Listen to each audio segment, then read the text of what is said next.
Part 2 of proving the CAS diagram is useless, and finally updating it to 2025. So, I kept it even more simple. Oh my god, it's 2026. Anyway, carry on.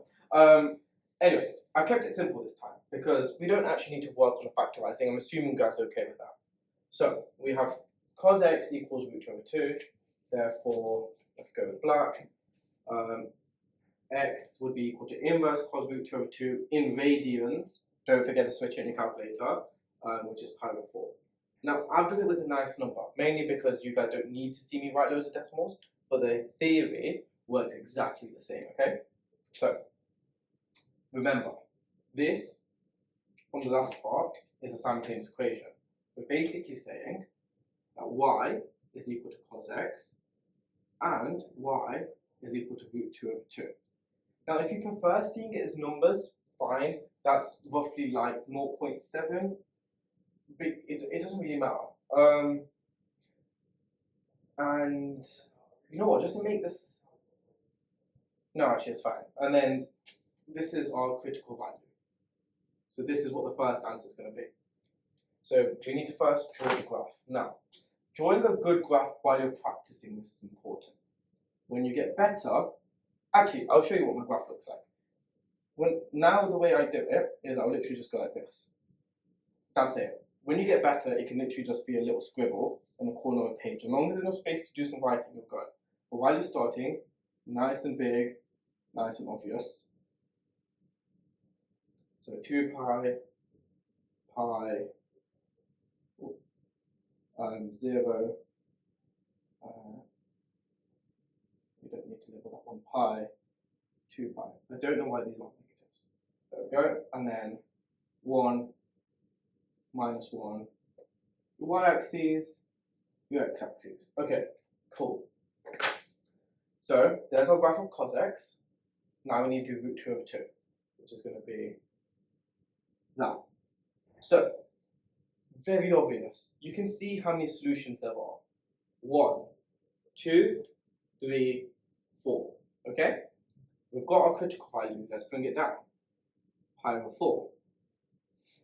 The cos is lovely and symmetrical. So if this distance is pi over 4, this distance is pi over 4, making this minus pi over 4. Now these two is where people tend to get a little bit more stuck.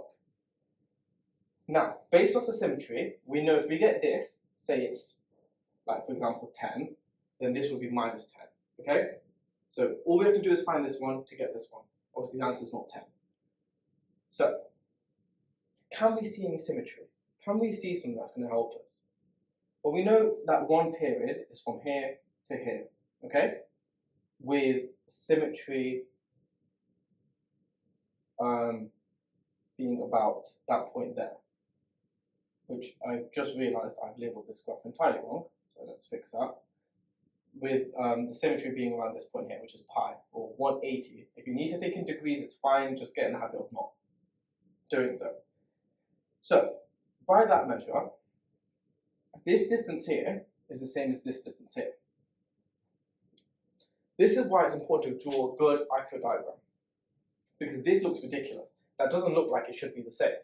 But we know that if this is the end, if we kept this going, then that would be pi over 4 plus 2 pi, because it's finished a full period, which we explained in the sine video.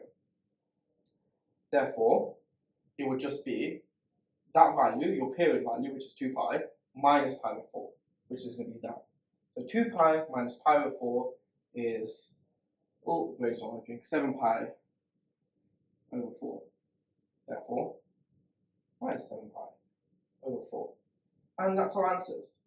So we will have plus minus 7 pi over 4 and plus minus pi over 4. Again, it works for any values, the same principle, because you're always looking with 2 pi and 0, you're always looking at pi, and therefore the numbers aren't so hard. One tip here is keep it stored in your calculator. So if you're left with a horrible decimal, say 0.65321, don't write it all down, or write it all down, but don't just write it all down. Store in your calculator, learn how to, and then just click 2 pi minus a. So you can store in your calculator multiple ways, just get comfortable with it.